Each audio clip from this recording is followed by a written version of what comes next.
পরাণ চাহিছে মাগো হইতে পূজার ফুল। পরাণ চাহিছে মাগো হইতে পূজার ফুল। চরণ পরশ লাগি হৃদয় বড় আকুল। পরাণ চাহিছে মাগো হইতে পূজার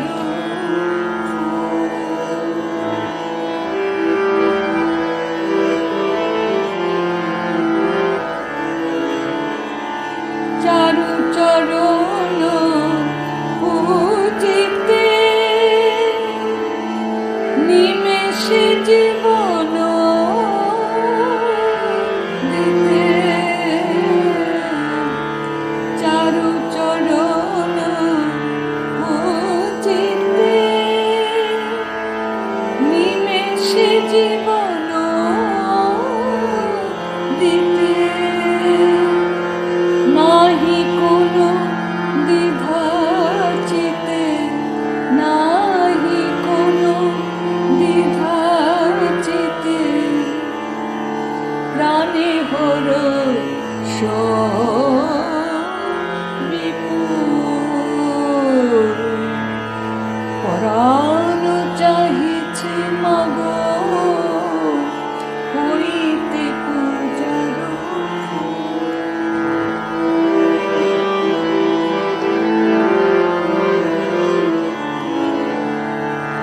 সুখের কামনা রাশি যাক মা সাগরে ভাসি।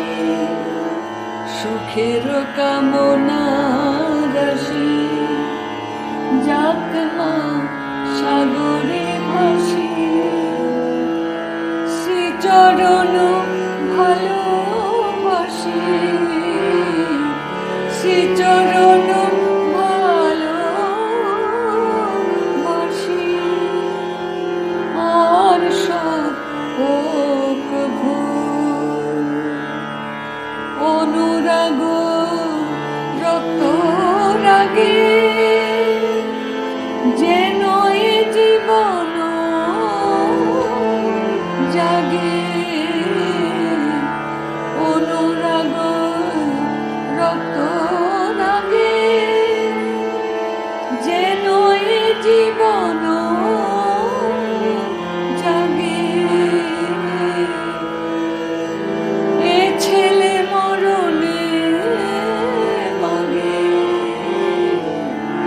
এ ছেলে মরণে মাগে মায়ের স্নেহ অতুল।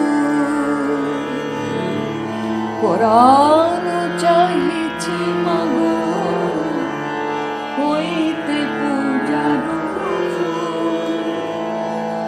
চরণ পরশ লাগি,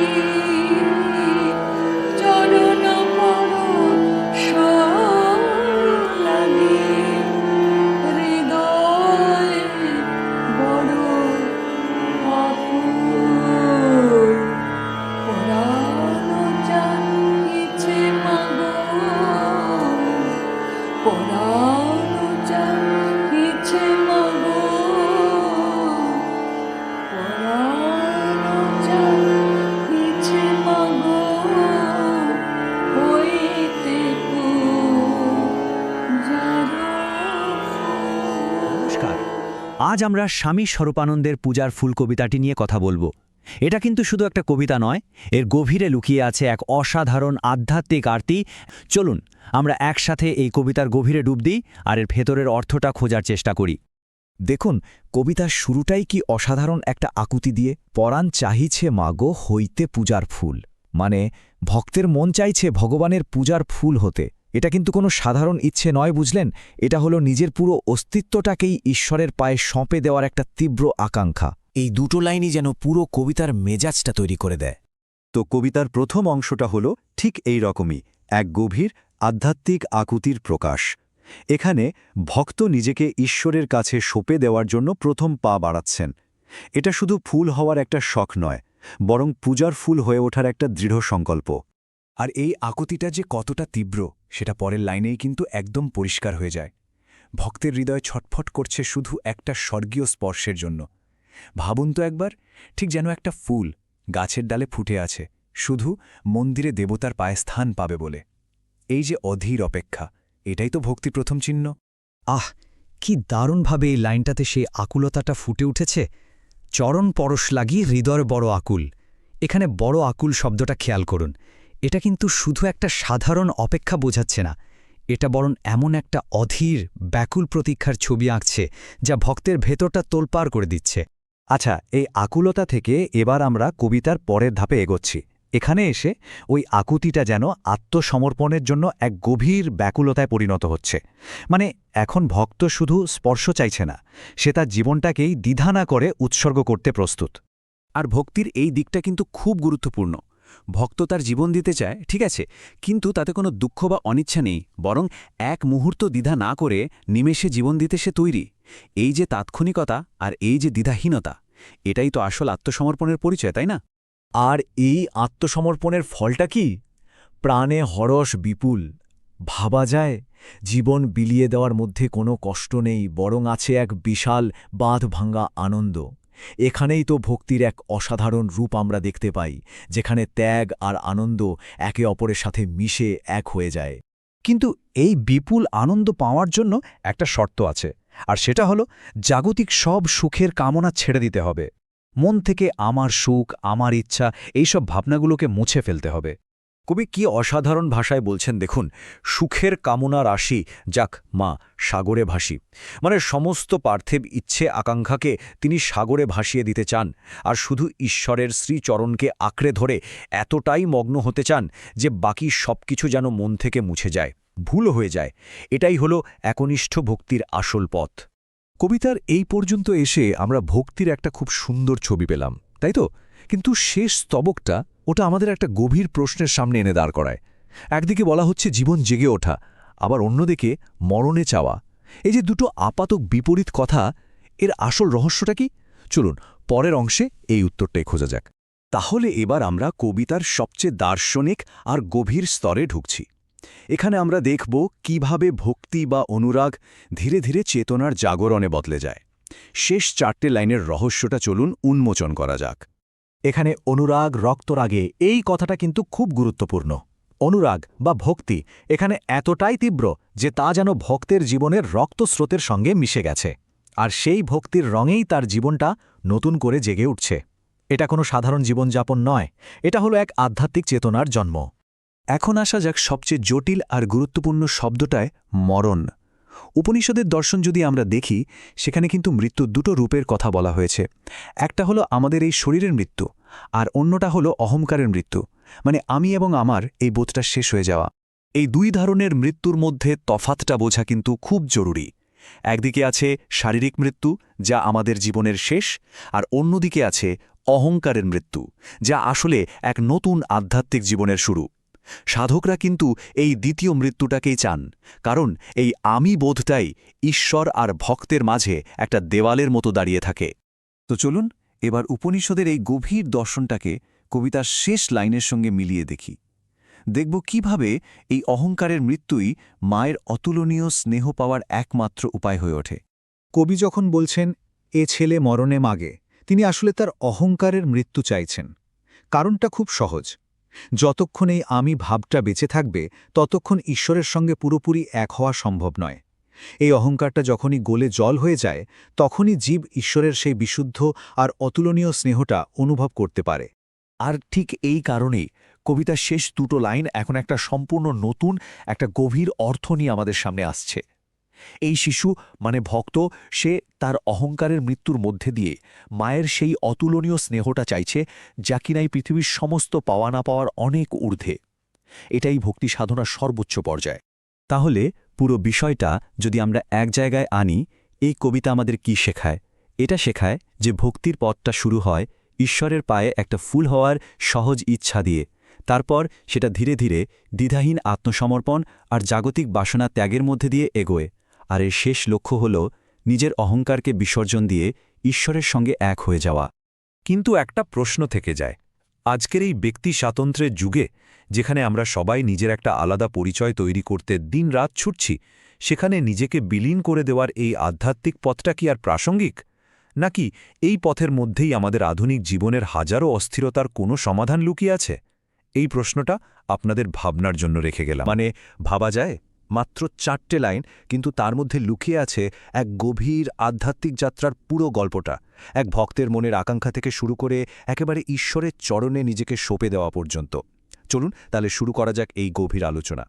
দেখুন, কবিতাটা শুরুই হচ্ছে কি সহজ আর অন্তরঙ্গ একটা আবেদন দিয়ে, পরাণ চাইছে মাগো।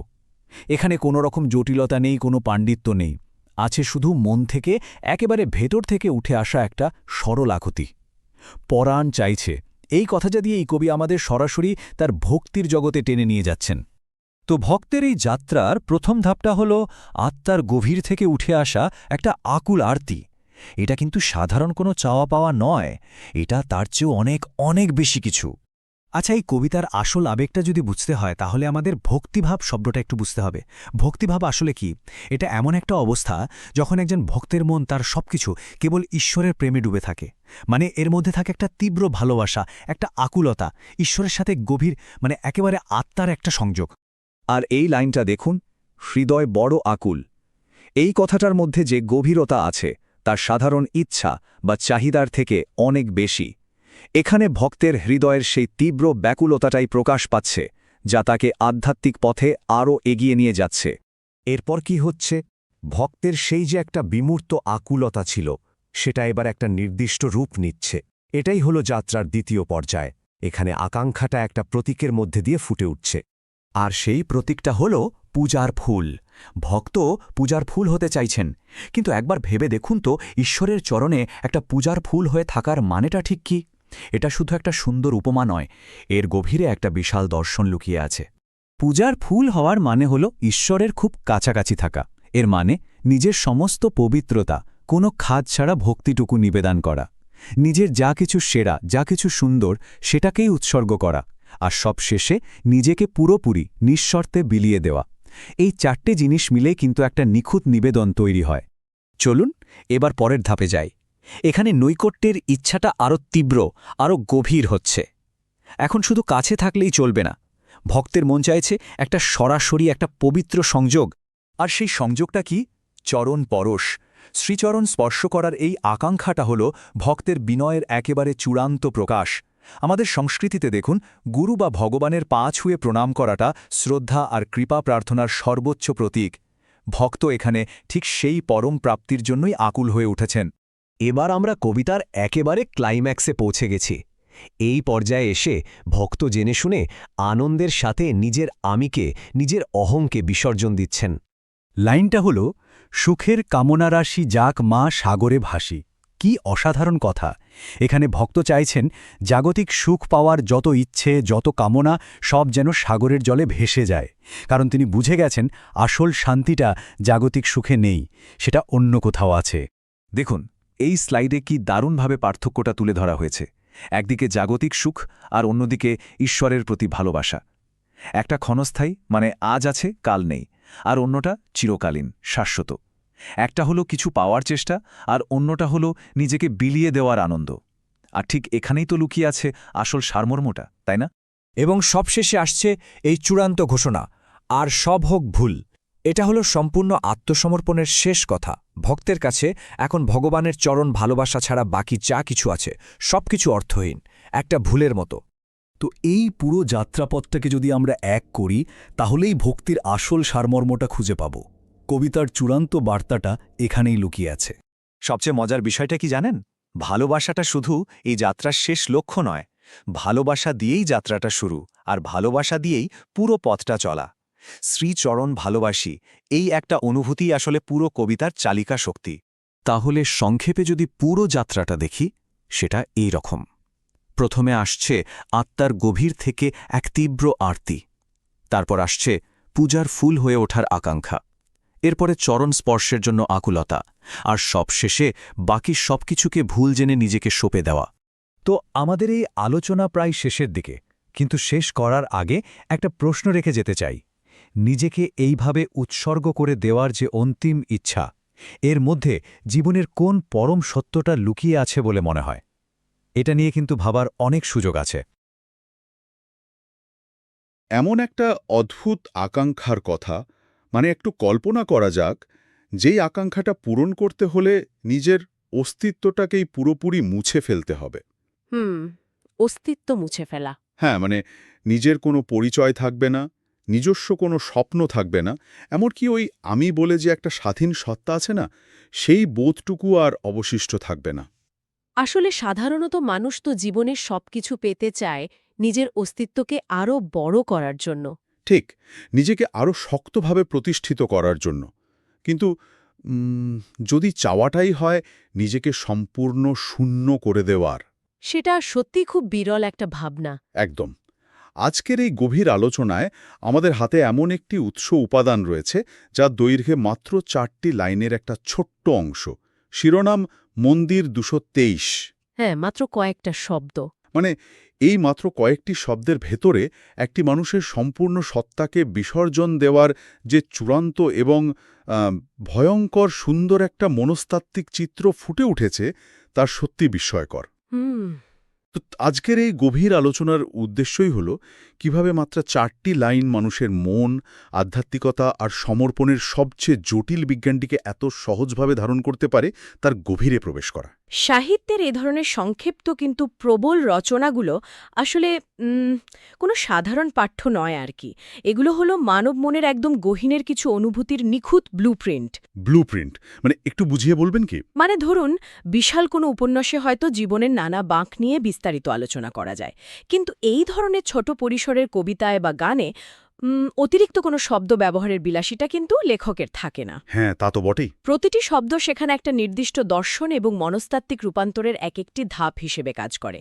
আমাদের আজকের এই উৎস উপাদানটির সবচেয়ে বড় বৈশিষ্ট্য হল এটি শুধু ভক্তির কথা বলছে না, এটি আমিত্ব বা ইগোর মৃত্যুর একটা ধারাবাহিক প্রক্রিয়া তুলে ধরছে। ইগোর মৃত্যু, এই আমিত্বের মৃত্যু বা ইগোর বিলোপের ধারণাটি কিন্তু আলোচনার একদম শুরুতেই খুব তীব্রভাবে ধাক্কা দেয়। হ্যাঁ, একদম প্রথম লাইন থেকেই। ঠিক। আমরা যদি এই উৎস উপাদানটির প্রথম দিককার ধারণার দিকে তাকাই, সেখানে দেখা যাচ্ছে একটা আকুল প্রার্থনা, পরাণ চাহিছে মাগো হইতে পূজার ফুল। এই জায়গাটিতে আমার একটা বড় খটকা লেগেছে। মানে ধরুন, দৈনন্দিন জীবনে মানুষ যখন কাউকে খুব ভালোবাসে বা শ্রদ্ধা করে, তখন মানুষ তাকে নানা রকম উপহার দেয়, তাই না? হ্যাঁ, উপহার দেওয়ার মধ্যে তো একটা আনন্দ আছে। ঠিক, কিন্তু সেখানে দাতা এবং গ্রহীতা মানে দুজনেরই তো আলাদা একটা পরিচয় থাকে। যে উপহার দিচ্ছে সে নিজের পরিচয়টা টিকিয়ে রেখেই দিচ্ছে, কিন্তু এখানে তো উপহার দেওয়ার কথা বলা হচ্ছে না। না, এখানে বলা হচ্ছে নিজেই সেই উপহারে পরিণত হওয়ার কথা। একদম, অন্য কোনো কিছু নয়, একেবারে নির্দিষ্টভাবে পূজার ফুল হওয়ার আকাঙ্ক্ষা। এর পেছনের মনস্তত্ত্বটা আসলে কি? মানে একটা সাধারণ ফুল আর পূজার ফুলের মধ্যে তো বিস্তর ফারাক। এই পার্থক্যটা বুঝতে পারলেই আমিত্বের বিলোপের পুরো মেকানিজম বা পদ্ধতিটা পরিষ্কার হয়ে যাবে। ধরুন, একটি ফুল যখন গাছে ফুটে থাকে তখন তার একটি নিজস্ব জীবনচক্র থাকে। সে রোদ পায়, বৃষ্টিতে ভেজে। হ্যাঁ, হয়তো তার বীজ থেকে নতুন প্রাণের জন্ম হয়, সেটা তার নিজস্ব জৈবিক অস্তিত্ব। কিন্তু যখন সেই ফুলটিকে ছিঁড়ে পূজার থালায় রাখা হয়, তখন তার আর নিজস্ব কোনো ভবিষ্যৎ পরিকল্পনা থাকে না। ওহ আচ্ছা, মানে তার গল্পটা ওখানেই শেষ। ঠিক, তার একটাই মাত্র উদ্দেশ্য, নিজেকে সম্পূর্ণভাবে নিবেদন করা এবং তারপর নিঃশেষে ঝরে পড়া। মানুষের মনস্তত্ত্বের সাথে এর একটা দারুণ মিল আছে কিন্তু। কি রকম? আমাদের মস্তিষ্ক সবসময় আমাদের একটা আমি বা নিজস্ব পরিচয় তৈরি করতে এবং তা রক্ষা করতে ব্যস্ত থাকে। আমাদের ক্যারিয়ার, আমাদের ব্যাংক ব্যালেন্স, সামাজিক অবস্থান সবকিছুই এই আমিকে পুষ্ট করে। কিন্তু এই আমিকে সারা জীবন ধরে বয়ে বেড়ানোটা চরম ক্লান্তিকর একটা ব্যাপার। একদম তাই, মানুষের জন্য এটা চরম ক্লান্তিকর। তার মানে এই যে পূজার ফুল হতে চাওয়ার আকাঙ্ক্ষা, এটা আসলে নিজের ওই ক্লান্তিকর আমি বা পরিচয়টাকে আর বয়ে না বেড়ানোর একটা মুক্তি। মানুষ তো সারা জীবন একটা মুখোশ পরে বাঁচে বা নিজের একটা ভার বহন করে। হুম তাহলে কি এটা বলা যায় যে এই আকাঙ্ক্ষাটা হলো সেই ভার থেকে নিজেকে সম্পূর্ণ মুক্ত করে একটা উদ্দেশ্যহীন কিন্তু পরম পবিত্র অবস্থায় নিয়ে যাওয়ার তৃষ্ণা? আমরা একদম সেই মনস্তাত্ত্বিক মুক্তির জায়গাটায় এসে পড়েছি। যখন বলা হচ্ছে হইতে পূজার ফুল, তখন আসলে মানুষ তার সারা জীবনের সঞ্চিত ইগো বা অহংকারকে স্বেচ্ছায় ত্যাগ করতে চাইছে। পূজার ফুলের তো নিজস্ব কোনো সঞ্চয় থাকে না। ঠিক, নিজের জন্য কোনো অধিকারবোধ থাকে না। আধুনিক মনোবিজ্ঞানের ভাষায় বলতে গেলে এটি হল ইগো ডেপ বা আমিত্বের মৃত্যুর চূড়ান্ত পর্যায়। আচ্ছা। মানুষ যখন তার নিজের পরিচয়ের গণ্ডি থেকে বেরিয়ে এসে বৃহত্তর কোনো সত্তার সাথে একাত্ম হতে চায়, তখন সবার আগে এই আমি নামক দেয়ালটাকে ভাঙতে হয়। এখানে বলা হচ্ছে না যে আমি আমার সেরা জিনিসটা তোমাকে দেব, কারণ সেখানে ওই আমি শব্দটা থেকে যায়, তাই তো? একদম বলা হচ্ছে আমি নিজেই তোমার হয়ে গেলাম, আমার আর আলাদা কোনো অস্তিত্ব রইল না। এই যে নিজের কোনো ইচ্ছা না থাকার ইচ্ছা, এটি আধ্যাত্মিক মনস্তত্ত্বের সবচেয়ে কঠিন এবং সবচেয়ে কাঙ্ক্ষিত একটি স্তর। এই কাঠিন্যের দিকটাই আমাকে আরও বেশি ভাবাচ্ছে, কারণ এই আমিত্ব মুছে ফেলার ব্যাপারটা যত সহজে মুখে বলা যায়, কাজটা তো ততটা সহজ নয়। একেবারেই সহজ নয়। এই কারণেই বোধহয় এর ঠিক পরের অংশেই একটা অদ্ভুত বৈপরীত্য তৈরি হয়। মানে তৃতীয় লাইনে বলা হচ্ছে, চরণ পরশ লাগি হৃদয় বড় আকুল। এই জায়গাটাতে আমি সত্যি একটু বিভ্রান্ত হচ্ছিলাম। কেন? বিভ্রান্তির জায়গাটা কোথায়? মানে ধরুন, সাধারণত আধ্যাত্মিকতা, ভক্তি বা পরম সত্যের সাথে মিলনের কথা উঠলেই আমাদের চোখের সামনে কি ভাসে? ধ্যানে বসা কোনো মানুষের শান্তমুখ ছবি, তাই না? একটা প্রশান্তির ছবি। হ্যাঁ, আমরা ধরে নিই যে আধ্যাত্মিকতার পথ হল চরম প্রশান্তির পথ। কিন্তু এখানে আকুল বা প্রচণ্ড অস্থির হওয়ার কথা বলা হচ্ছে।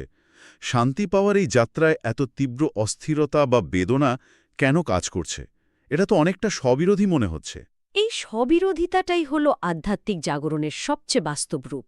আমরা বাইরে থেকে আধ্যাত্মিকতাকে যতটা শান্ত আর মসৃণ মনে করি, এর ভেতরের লড়াইটা ততটাই ভয়ঙ্কর। আচ্ছা। যখন মানুষের ভেতরের সেই আমি বা ইগো বুঝতে পারে যে তার আর কোনো অস্তিত্ব থাকবে না, সে তখন প্রবলভাবে বিদ্রোহ করে। ও, বুঝতে পারছি, একটা সংঘাত তৈরি হয়। হ্যাঁ, এই যে পুরনো আমিত্বে মৃত্যু এবং নতুন এক সমর্পিত সত্তার জন্ম, এই দুয়ের মাঝখানের যে সন্ধিক্ষণ, সেটা কোনোভাবেই শান্ত হতে পারে না।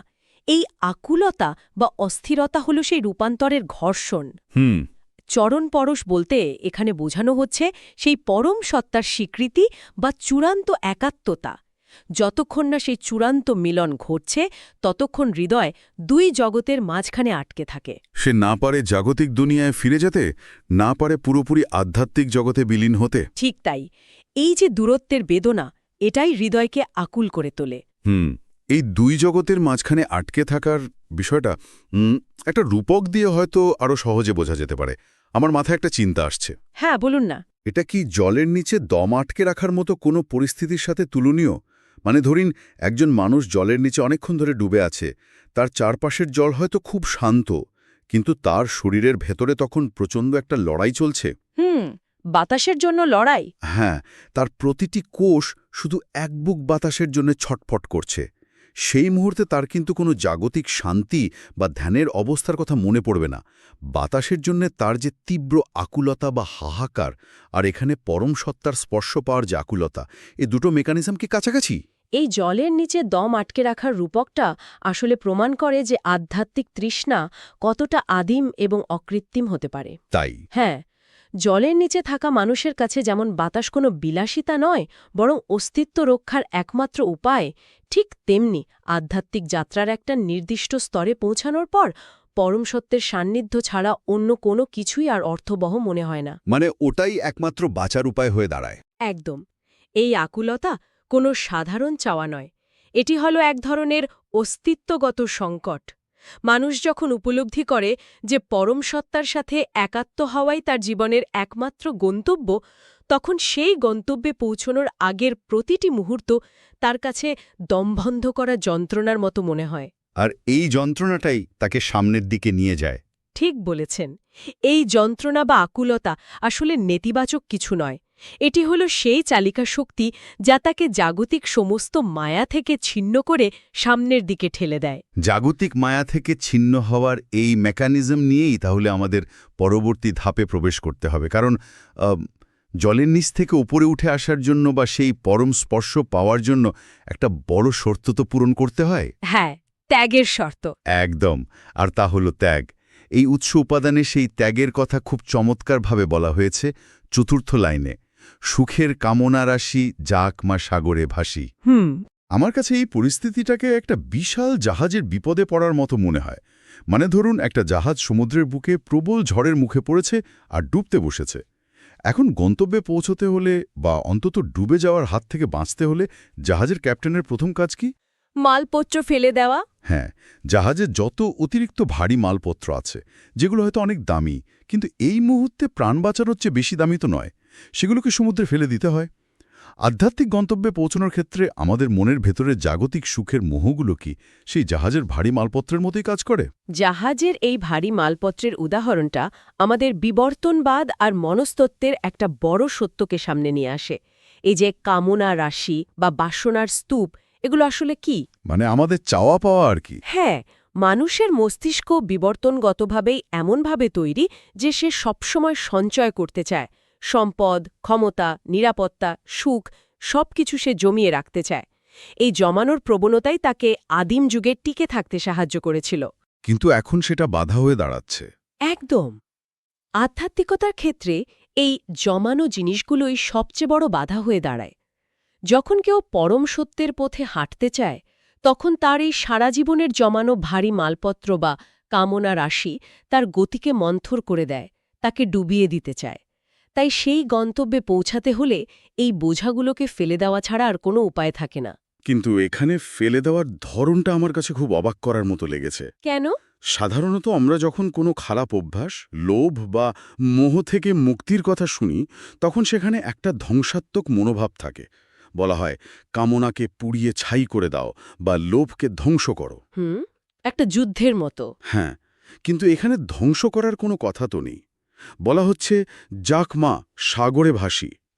সাগরে ভাসিয়ে দেওয়ার মধ্যে একটা অদ্ভুত ধরনের প্রশান্তি এবং সাবলীলতা আছে। কোনো ক্ষোভ নেই, নিজের সাথে কোনো যুদ্ধ নেই। হ্যাঁ, ভাসিয়ে দেওয়া। যেন খুব শান্তভাবে স্বেচ্ছায় কিছু একটা নদীর স্রোতে বা সাগরের ঢেবে ভাসিয়ে দেওয়া হচ্ছে। এই মানসিক অবস্থাটা কিভাবে কাজ করে? এই জায়গাটিতেই সাধারণ নীতিবাক্য আর গভীর আধ্যাত্মিক দর্শনের মধ্যে পার্থক্য স্পষ্ট হয়। মনস্তত্ত্ব বলে আমরা যখন কোনো কিছুকে জোর করে ধ্বংস করতে চাই বা দমন করতে চাই, তখন সেই জিনিসের প্রতি আমাদের এক ধরনের আক্রোশ বা নেতিবাচক আবেগ কাজ করে। আর নেতিবাচক আবেগ দিয়ে তো আধ্যাত্মিক পূর্ণতা আসে না। একদমই না। জোর করে মোহ ত্যাগ করতে গেলে মানুষের মনে এক ধরনের আক্ষেপ বা ক্ষোভ তৈরি হয়। কিন্তু এখানে সাগরে ভাসিয়ে দেওয়ার অর্থ হল এ জাগতিক সুখগুলো যে খুব খারাপ বা ঘৃণ্য তা নয়, বরং পরম সত্যের বিশালতার সামনে এগুলোর আর কোনো প্রাসঙ্গিকতাই নেই। ও, মানে এগুলোর আর কোনো দরকার নেই। ঠিক। বিশাল এক মহাসাগরের বুকে এক টুকরো কাঠ ভাসিয়ে দিলে যেমন সাগরের বা কাঠের কোনো বেতার থাকে না, ঠিক তেমনি মোহগুলোকে স্বেচ্ছায় শান্তভাবে বিদায় জানানো হচ্ছে। মনোবিজ্ঞানের ভাষায় একে এক ধরনের ফ্লো স্টেট বা সাবলীল অবস্থা বলা যেতে পারে। Flow state? এটি এক ধরনের স্নিগ্ধ ত্যাগ, যেখানে কোনো কিছু কেড়ে নেওয়ার কষ্ট নেই, বরং স্বেচ্ছায় ছেড়ে দেওয়ার একটা বিশাল আনন্দ আছে। ছেড়ে দেওয়ার এই আনন্দ থেকেই বোধহয় এই উৎস উপাদানের একেবারে শেষ এবং সবচেয়ে শক্তিশালী দার্শনিক সিদ্ধান্তে আমরা এসে পৌঁছাই। হ্যাঁ, শেষ লাইনটা। শেষ অংশে বলা হচ্ছে শ্রীচরণ ভালোবাসি আর সব হোক ভুল। আমরা যদি এই বাক্যটার গভীরে যাই, তাহলে দেখতে পাব সব কামনা বাসনা সাগরে ভাসিয়ে দেওয়ার পর শেষ পর্যন্ত কেবল একমুখী একটা ভক্তি অবশিষ্ট থাকছে। কিন্তু এই যে বলা হলো আর সব হোক ভুল, এর মানে ঠিক কি? এটা কি এমন যে পৃথিবীর বাকি সব কিছু, আমাদের চারপাশের সম্পর্ক, সমাজ, বিজ্ঞান, ইতিহাস, সবকিছু আক্ষরিক অর্থেই একটা ভুল বা মিথ্যা? এটা খুব গভীর একটা প্রশ্ন। নাকি এই যে পরম সত্তার প্রতি ভালোবাসার তীব্রতা তৈরি হয়েছে, তার বিশালতার কাছে বাকি সব কিছু কেবল তাদের গুরুত্ব বা প্রাসঙ্গিকতা হারিয়ে ফেলেছে? এটি দর্শনশাস্ত্রের একটি অত্যন্ত প্রাচীন এবং জটিল প্রশ্ন। বাস্তবতার স্বরূপ আসলে কি?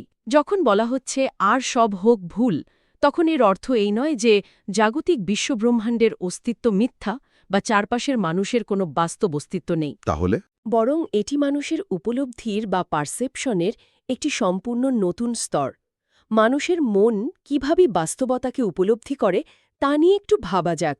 আমরা যখন রাতে ঘুমিয়ে স্বপ্ন দেখি, তখন সেই স্বপ্নের ভেতরে ঘটে যাওয়া ঘটনাগুলো আমাদের স্নায়ুর কাছে একদম চরম সত্য বলে মনে হয়। হ্যাঁ, স্বপ্নের ভেতরে আমরা ভয় পাই, আনন্দ পাই।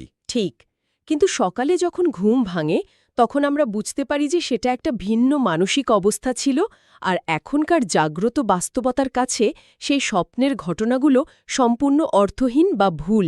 আধ্যাত্মিক জাগরণ বা অ্যাওয়েকেনিংয়ের মেকানিজমটাও অনেকটা সেরকম। আচ্ছা, যখন কেউ পরম আরাধ্যের প্রতি বিশুদ্ধ ভালোবাসা অনুভব করে, তখন তার কাছে জাগতিক সমস্ত নিয়ম, মোহ এবং সম্পর্কগুলো সেই স্বপ্নের মতোই মনে হতে থাকে।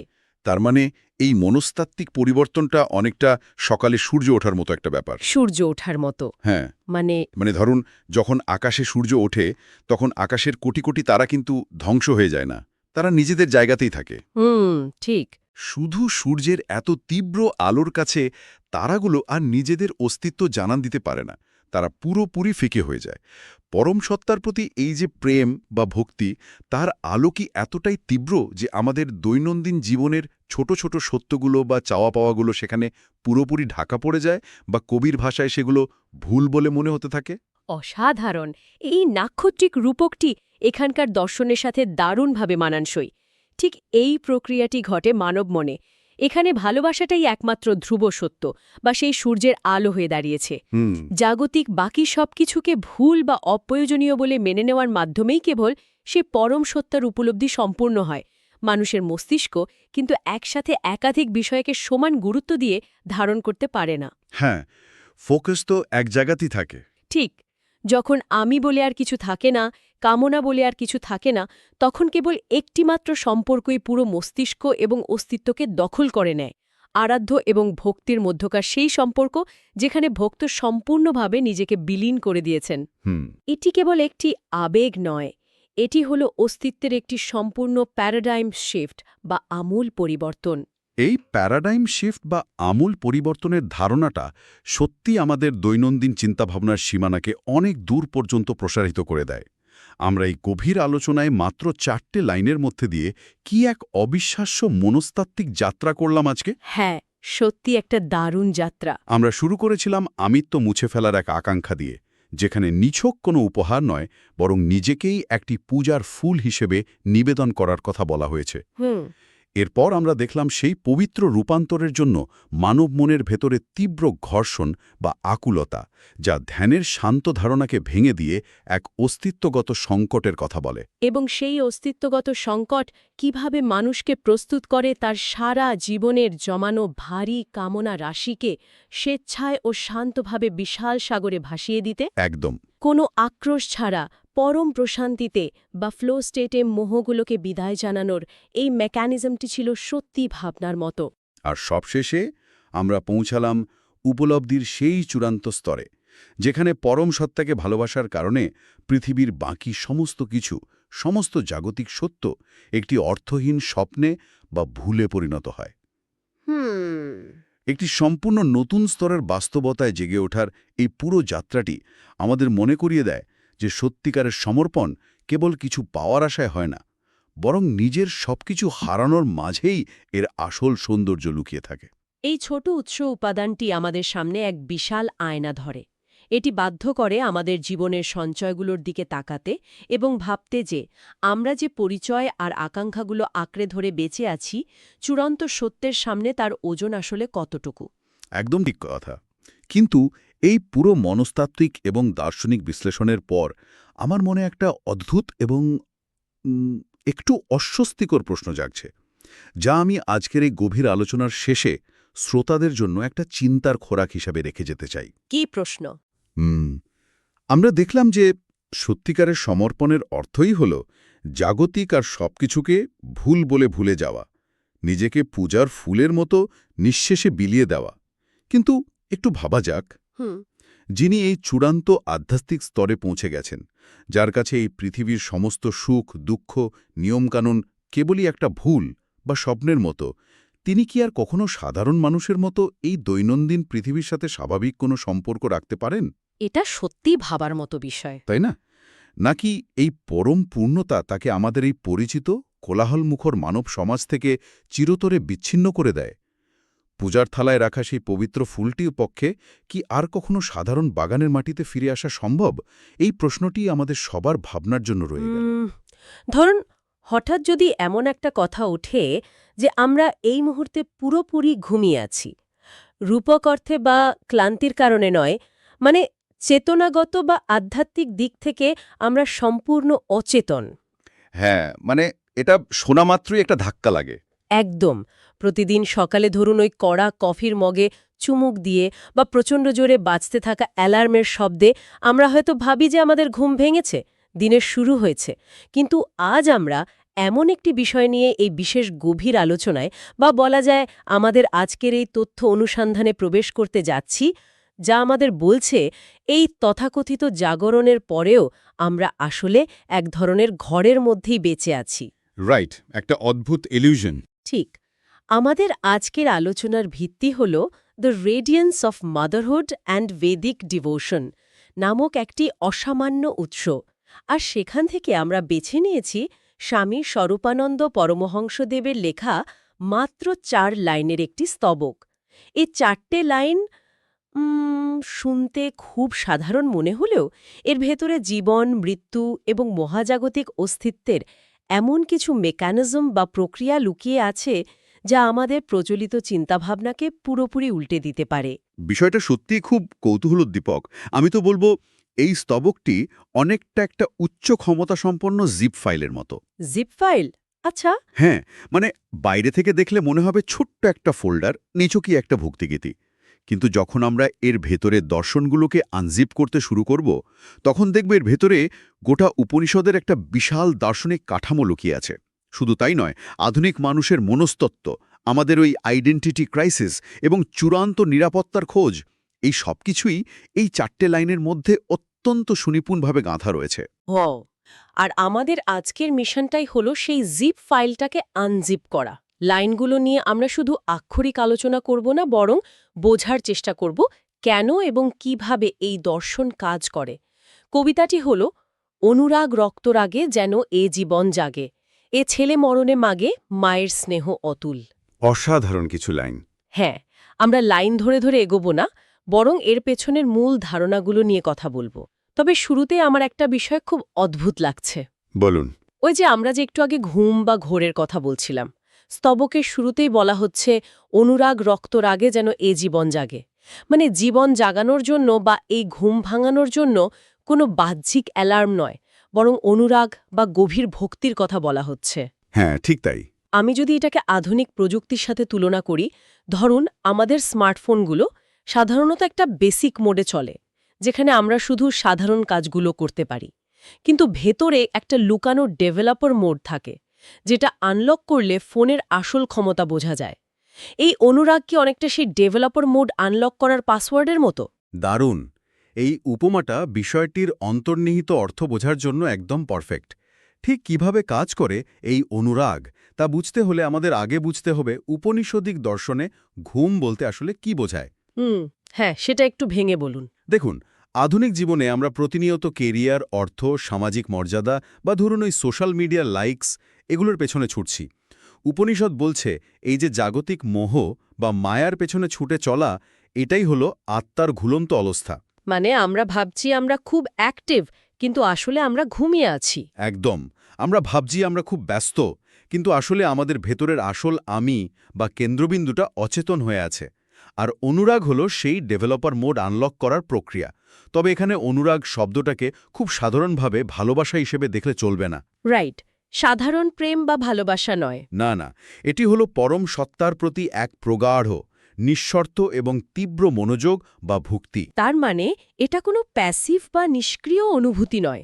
কারণ আমরা সাধারণত ভক্তি বলতে বুঝি চোখ বন্ধ করে চুপচাপ বসে থাকা, একটা শান্ত পরিবেশ।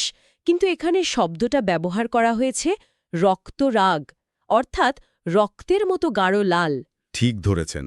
লাল রং তো প্রচণ্ড অ্যাক্টিভ, ভাইব্রেন্ট একটা এনার্জির প্রতীক, তাই না? একদমই তাই। এখানেই দর্শনের মেকানিজমটা লুকিয়ে আছে। উপনিষদ কখনোই নিষ্ক্রিয়তাকে প্রশ্রয় দেয় না।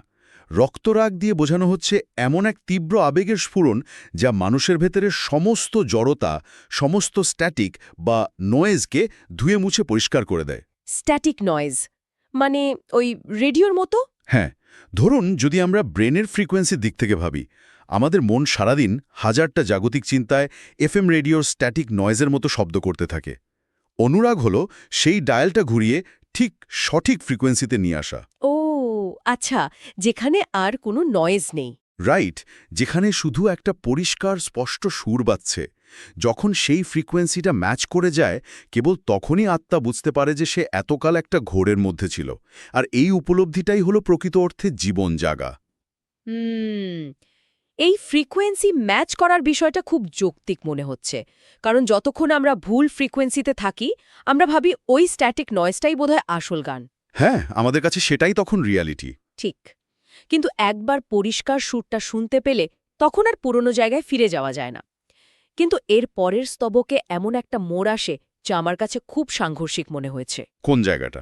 জীবন সবেমাত্র জাগল, আমরা ওই ডেভেলপার মোড আনলক করলাম, পরিষ্কার সুর শুনতে পেলাম, আর ঠিক তার পরের লাইনেই বলা হচ্ছে এ ছেলে মরণে মাগে।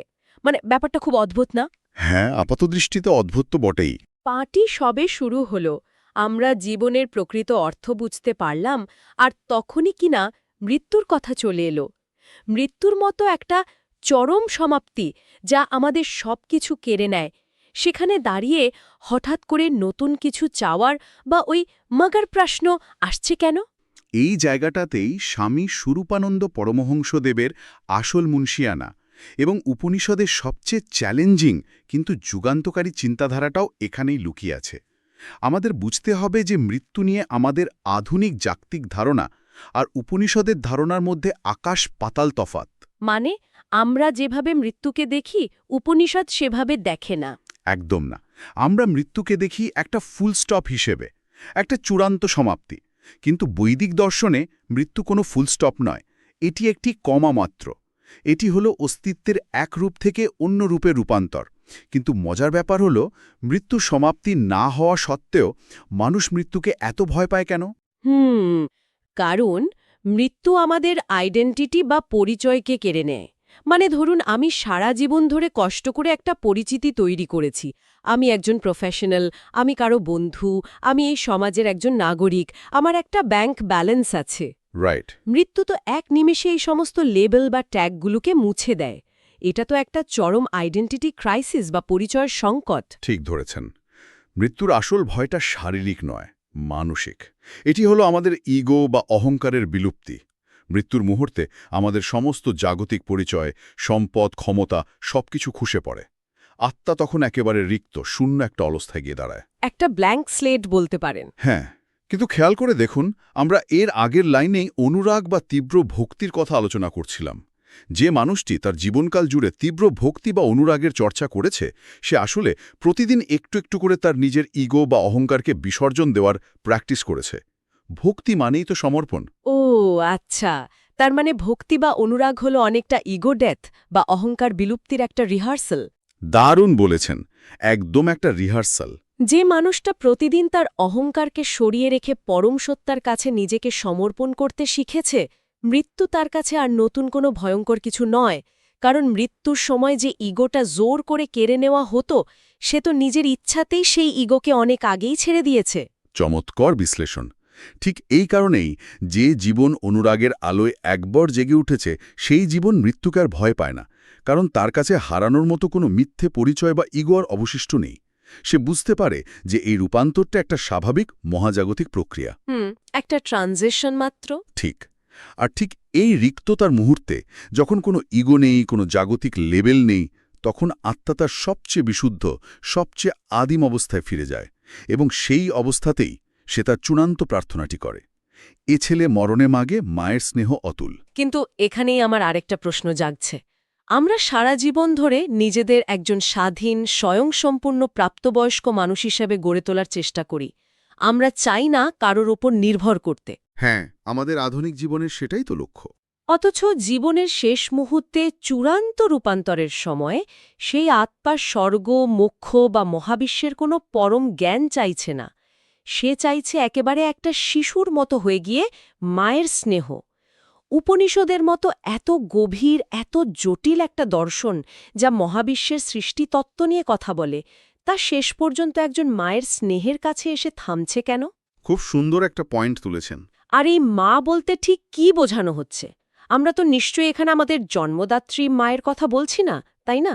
না না, এখানে কোনো বায়োলজিক্যাল বা রক্তমাংসের মায়ের কথা বলা হচ্ছে না।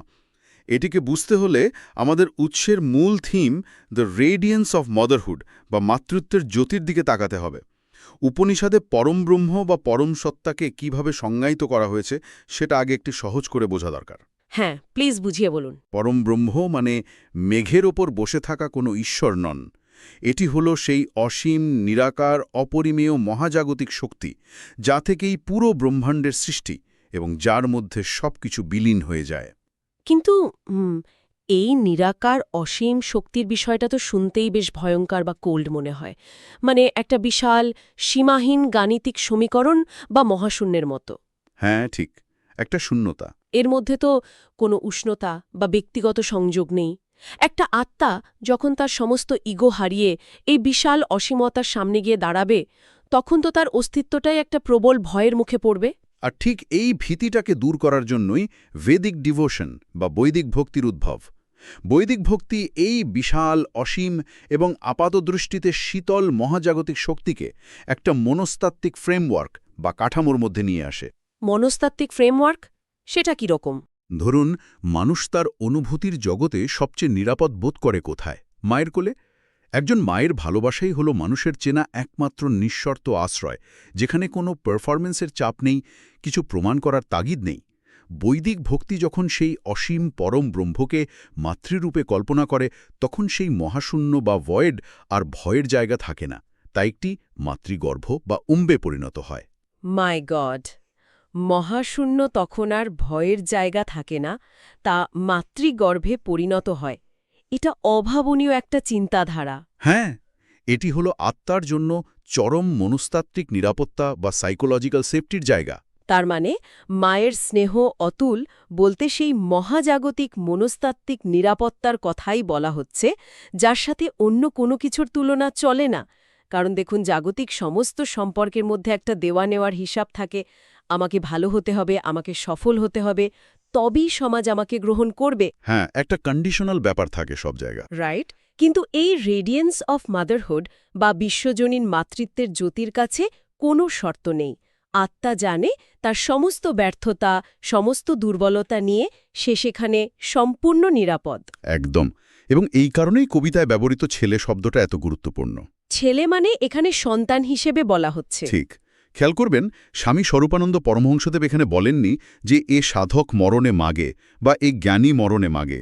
তিনি বলেছেন এ ছেলে, কারণ যখন আপনি পরম মাতৃসত্তার সামনে দাঁড়ান, তখন আপনার অর্জিত জ্ঞান, আপনার সাধনা, আপনার সামাজিক অবস্থান সব অর্থহীন হয়ে যায়। আপনি তখন শুধুই একটি সন্তান। হ্যাঁ, এই যে নিজেকে একজন পরিণত মানুষ থেকে স্বেচ্ছায় একটি সন্তানে নামিয়ে আনা, এটাই হলো প্রকৃত সমর্পণ।